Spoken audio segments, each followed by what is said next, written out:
A white manager named Kevin threw a coffee cup at a black janitor mopping the floor. "Clean that up, and do it right this time," he yelled. "People like you are lucky to even have jobs here." The janitor, wearing a simple uniform and pushing his cleaning cart, said nothing. He just picked up the cup and continued working quietly.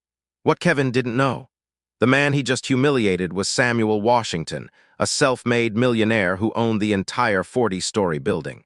Samuel was there undercover, testing how his managers treated the lowest-paid workers. And Kevin had just failed the test spectacularly. In the next 20 minutes, Kevin went from arrogant manager to unemployed. This story will show you why respect matters more than position, and why you should never judge someone by their job title. Before we dive into this incredible story of karma and justice, hit that like button and subscribe to our channel. We share real stories about respect, consequences, and people getting exactly what they deserve. Now let's see how this unfolded. Samuel Washington was 58 years old. He grew up in the poorest neighborhood in Detroit.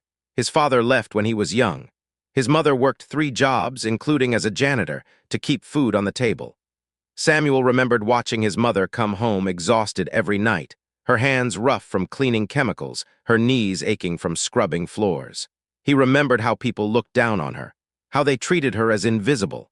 That's why, when Samuel started his janitorial business at age 22, he promised himself something. If he ever became successful, he would never forget the people who did the hardest work for the lowest pay. And successful he became. His small janitorial company grew into a commercial real estate empire. He bought his first building at 35. By 58, he owned 12 buildings across 3 cities, worth over $200 million. But Samuel never forgot his roots. Once a month, he would disguise himself as a janitor in one of his buildings.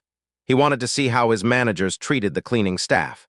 He believed that how you treat people who can't benefit you reveals your true character. Kevin Morrison was 42 years old. He had been regional property manager at Washington Tower for 6 years. He managed the building's operations, supervised staff, and reported to the building's ownership company, though he'd never met the actual owner. Kevin came from a middle-class background. His father was an accountant. Kevin went to state college, got a business degree, and worked his way up to management. He made $95,000 a year, drove a nice car, and wore expensive suits. But Kevin had a problem. He believed his position made him better than people beneath him. He was polite to tenants and executives, but cruel to janitors, security guards, and maintenance workers. He saw them as beneath him, people who existed only to serve. Several janitors had complained about Kevin's behavior to HR, but Kevin was good at hiding his treatment when supervisors were around. The complaints were dismissed as personality conflicts. Washington Tower was a 40-story office building in downtown Chicago. It housed law firms, tech companies, and financial services businesses. The building was pristine, modern, and expensive. The cleaning staff worked night shifts, arriving at 6 p.m. and leaving at 2 a.m. They mopped floors, cleaned bathrooms, emptied trash, and made sure every office sparkled for the morning workers. They were paid minimum wage plus a small benefits package. Samuel had made sure his company paid better than most janitorial services and offered health insurance. But he wanted to know, were his managers respecting these workers? Tonight, Samuel would get his answer. Samuel arrived at Washington Tower at 6:15 p.m., wearing a simple janitor's uniform with Mike stitched on the pocket, a fake name he used for these undercover visits. He carried cleaning supplies and pushed a cart just like the real janitors. The building's actual janitors knew about Samuel's occasional visits. He'd told them years ago, "If you ever see me working here, pretend you don't know me. I need to see how management really acts." They respected him for it and kept his secret. Samuel took the elevator to the 15th floor, where several law firms had offices. He started mopping the hallway, working slowly and carefully, just like his mother had taught him decades ago. Kevin Morrison stepped out of an office, talking loudly on his phone. He was discussing weekend golf plans, laughing about something. When he saw Samuel mopping, Kevin didn't even pause his conversation. He walked right through the wet floor Samuel had just cleaned, tracking dirt across it. Samuel said politely, "Excuse me, sir, the floor is wet. Could you please use the other hallway?" Kevin stopped walking. He looked at Samuel like he'd just been insulted. He put his phone down. "What did you just say to me?" "I just mopped this floor, sir. It's still wet. There's another hallway." "I don't care about your floor," Kevin interrupted. "I'm the property manager. I walk where I want. You clean where I walk." That's how it works. Samuel stayed calm. I understand, sir. I just thought. You're not paid to think, Kevin snapped. You're paid to clean, so stop talking and start cleaning. A young lawyer walking by looked uncomfortable. She whispered to her colleague, "That's so rude." But Kevin didn't care. He walked away, still tracking dirty footprints across Samuel's freshly mopped floor. 2 hours later, Samuel was cleaning the executive bathroom on the 20th floor. He was scrubbing toilets, the same work his mother had done for 30 years. Kevin walked in, didn't acknowledge Samuel's presence, and used the bathroom while talking on his phone. When he finished, he threw his paper towel on the floor instead of in the trash can, even though the can was right next to him. "Hey," Kevin said, snapping his fingers at Samuel. "Pick that up." Samuel looked at the paper towel, then at Kevin. "Sir, the trash can is right there." "I know where the trash can is," Kevin said, his voice dripping with condescension. "But I pay you to pick things up, so pick it up." Samuel bent down and picked up the paper towel. He said nothing, but his jaw was tight. "You know what your problem is?" Kevin said, washing his hands. "People like you think you deserve respect just for showing up. You don't. Respect is earned through success. I earned my position through college and hard work. You're cleaning toilets because that's all you're capable of." "Sir, I work hard." "Hard?" Kevin laughed. "You push a mop, that's not hard. That's the easiest job in the world. That's why we pay you minimum wage, because anyone can do it." Samuel took a deep breath. His mother's face flashed in his mind, coming home exhausted, crying because a manager had yelled at her for taking a 5-minute break. "With respect, sir," Samuel said quietly, "janitors work very hard. We keep this building clean so everyone else can work comfortably." Kevin stepped closer. "Are you arguing with me?" "No, sir. You're just forgetting your place," Kevin said coldly. "Let me remind you, you are here to clean. I am here to manage. We are not equals. We will never be equals. Do you understand?" Samuel nodded slowly. "I understand perfectly, sir." The final incident happened at 10 p.m. Samuel was emptying trash cans in Kevin's office. Kevin was at his desk working on his computer. One of the real janitors, an older black woman named Dorothy, knocked on the door. "Mr. Morrison, I'm sorry to bother you, but the supply closet on floor 8 is locked and I need cleaning solution." Kevin didn't look up. "So, I need the key, sir. I was told you have the master keys." "I'm busy," Kevin said. "Come back later." "But sir, I have 3 more floors to clean tonight if I don't have solution." "Then use water," Kevin snapped. "Or don't clean, I don't care. Just stop bothering me." Dorothy's eyes filled with tears. She was 62 years old and had worked as a janitor for 40 years. "Sir, please, it'll just take a minute." Kevin stood up suddenly. "Are you deaf? I said I'm busy. You people always want something, always complaining, always making excuses. You know why you're janitors, because you're not smart enough to do anything else." The office went silent. Samuel stopped emptying the trash. Dorothy stood frozen. "Get out of my office," Kevin said. "Both of you, and Dorothy, you're getting written up for insubordination." Dorothy left quickly, wiping her eyes. Samuel stayed for a moment, looking directly at Kevin. "Is there a problem?" Kevin said sarcastically. "Do you want to get written up too?" Samuel carefully put down the trash bag. He pulled out his phone and checked something. Then he looked at Kevin and said, "No problem at all, sir. I was just thinking, it's interesting how people treat others when they think there are no consequences." "What's that supposed to mean?" Kevin demanded. "It means," Samuel said quietly, "that character is revealed in how you treat people who can't fight back." "Get out," Kevin said, "before I fire you." Samuel nodded. "I'll be going now. But Mr. Morrison, I think we'll be seeing each other again very soon." Kevin laughed. "I doubt that. People like you are invisible to people like me." Samuel smiled sadly. "We'll see." The next morning at 9 a.m., Kevin was in his office drinking coffee when his assistant knocked on the door. "Mr. Morrison, there's an emergency board meeting called for 9:30. The building owner is coming." Kevin sat up. "The owner? I've never met the owner. I report to the management company." "Apparently he wants to address something personally. It's mandatory for all senior staff."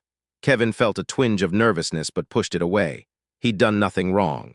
His performance reviews were always good. The building ran smoothly under his management. At 9:30, Kevin walked into the conference room. The head of HR was there. The assistant property manager was there. 3 other senior staff members sat around the table, all looking nervous. At the head of the table sat Samuel Washington, wearing an expensive suit, his hands folded calmly in front of him. Kevin froze. His face went white. "Good morning, everyone," Samuel said. For those of you who don't know me, my name is Samuel Washington. I own this building and 11 others through Washington Property Holdings. The room was completely silent. Samuel's eyes moved to Kevin. Hello, Mr. Morrison. Good to see you again. Kevin's mouth opened, but no words came out. Last night, Samuel continued, I spent 6 hours working as a janitor in this building. I do this periodically to understand how my staff are treated. I believe that how management treats the lowest paid workers reveals the company's true values. He pulled up a tablet and projected it onto the conference room screen. At 6:32 p.m., Mr. Morrison walked through a freshly mopped floor after being asked politely to use another hallway. He told the janitor, and I quote, "You're not paid to think, you're paid to clean. Stop talking and start cleaning." Kevin tried to speak. Mr. Washington, I didn't know. Please don't interrupt, Samuel said firmly. At 8:45 p.m., Mr. Morrison threw trash on the floor of a bathroom and ordered the janitor to pick it up despite the trash can being within arm's reach. He then stated, "People like you think you deserve respect just for showing up. You're cleaning toilets because that's all you're capable of." The HR director's face showed shock. Other staff members looked at Kevin with disgust. And finally, Samuel said, his voice hardening. At 10:07 p.m., Mr. Morrison screamed at a 62-year-old janitor named Dorothy Harris for requesting a supply closet key. He told her, and I have this recorded, "You people always want something. You know why you're janitors, because you're not smart enough to do anything else." Samuel played audio clips from his phone. Kevin's voice came through clearly, full of contempt and cruelty. "Mr. Morrison," Samuel said, standing up, "my mother was a janitor for 30 years. She worked harder than most executives I've ever met. She sacrificed everything so I could have opportunities. And when I built this company, I promised I would never tolerate anyone treating my workers the way people treated her." Kevin's face had gone from white to red. "Mr. Washington, I'm sorry. I made a mistake. I didn't know you were." "You didn't know I was the owner," Samuel finished. "Exactly. You treated me that way because you thought I was powerless. That's not a mistake, Mr. Morrison. That's your character." Samuel turned to HR. "Kevin Morrison is fired effective immediately. For cause, he will receive no severance package. Security will escort him out of the building." Kevin stood up, panicking. "You can't do this. I have a contract. Your contract has a clause about workplace harassment and creating a hostile environment," the HR director said, reading from a document. "You violated it repeatedly. The termination is legal." "Please," Kevin said, his voice breaking. "I have a mortgage, I have bills, I'll lose everything." Samuel looked at him coldly. "Dorothy has bills too. She makes $15 an hour. You make $95,000 a year, but you treated her like she was nothing." 2 security guards entered the room. "Mr. Morrison," Samuel said, "you have 30 minutes to clear your personal items from your office. After that, your access badge will be deactivated." As security led Kevin out, he looked back at Samuel. "I'm sorry, I'm truly sorry." "I believe you're sorry you got caught," Samuel said. "I don't believe you're sorry for how you treated my workers." Kevin Morrison's termination spread through the building like wildfire. Within hours, every employee knew what happened. The janitors were especially grateful. Dorothy Harris, the 62-year-old janitor Kevin had yelled at, met with Samuel that afternoon. "Mr. Washington," she said, crying, "thank you. I've worked here for 8 years. Kevin has treated us terribly this whole time, but we were afraid to complain because we thought no one would believe us." "I believe you," Samuel said, "and I'm sorry you had to endure that. From now on, there's a new policy. Any employee can report mistreatment directly to my office, anonymously if they prefer, and I'll continue these undercover visits." Samuel also gave Dorothy a promotion to lead custodian with a $5 per hour raise and asked her to help implement better workplace respect training. Kevin, meanwhile, tried to find another property management job. But when potential employers called Washington Property Holdings for a reference, they learned he'd been fired for harassment. 3 months later, Kevin was working at his brother's car dealership, making half his former salary. His Mercedes was repossessed. His wife filed for divorce, citing his arrogance and financial irresponsibility. Samuel's story was featured in a local business magazine. Millionaire owner goes undercover as janitor to test managers. The article went viral. Other business owners started doing similar tests. Some found out their managers were respectful. Others discovered toxic leadership they never knew existed. Samuel gave a speech at a business conference 6 months later. "People ask me why I still do janitorial work when I'm worth $200 million. The answer is simple. I never want to forget where I came from. My mother cleaned toilets so I could go to college. She was treated like she was invisible, like she didn't matter. But she mattered. Every janitor matters. Every person doing honest work deserves respect, not because of their job title, but because they're human beings. Kevin Morrison didn't lose his job because he was mean to me. He lost it because he revealed a pattern of dehumanizing people he thought were beneath him. That's not a management style. That's a character flaw. The audience gave him a standing ovation. Dorothy Harris thrived in her new role. With her raise and promotion, she could finally afford to help her grandson pay for community college. She became an advocate for custodial workers' rights and helped Samuel implement a new training program. In an interview with the business magazine, Dorothy said, "For 40 years, I've been treated like I'm invisible. Managers walk past me like I'm not there. People snap their fingers at me like I'm a dog." Kevin Morrison was the worst, but he wasn't the only one. What Mr. Washington did wasn't just fire one bad manager. He sent a message to every executive in that building. The janitors are watching. The security guards are watching. The people you think are powerless have a voice now, and that changes everything. 1 year later, Washington Tower had the highest employee satisfaction rating of any building Samuel owned. Turnover among custodial staff dropped by 70%. The building won awards for workplace culture. Samuel still does his undercover visits, but now he rarely finds problems. Managers know the owner might be watching, and more importantly, they've learned that treating everyone with respect isn't just the right thing to do, it's good business. As for Kevin Morrison, he eventually apologized to Dorothy in a letter. She never responded. Some lessons come too late. This story teaches us something our grandparents knew.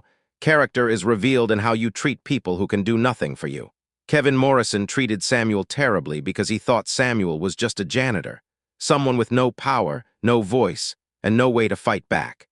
Kevin never imagined that the man mopping floors owned the building. But here's the deeper truth. It shouldn't matter whether the janitor owns the building or not. Every person deserves respect. The single mother cleaning offices at night so her kids can eat. The elderly man emptying trash because his retirement isn't enough. The immigrant working 3 jobs to send money home. They all deserve dignity, not because they might secretly be millionaires, but because they're human beings doing honest work. How you treat people when you think no one important is watching, that's who you really are. Kevin failed that test. He let his position inflate his ego and his arrogance destroy his empathy. But Samuel passed the test he set for others. Despite his wealth, he never forgot his mother's calloused hands and aching knees. He never forgot what it felt like to be invisible. If this story moved you or taught you something important, hit that like button right now and subscribe to our channel. We share real stories about respect, karma, and justice. Drop a comment and tell us, have you ever been treated badly because of your job? How did you handle it? And don't forget to hit that notification bell so you never miss when someone's arrogance comes back to bite them. Thanks for watching, and remember, treat everyone with respect because you never know who you're talking to. But more importantly, treat everyone with respect because it's the right thing to do. See you in the next story.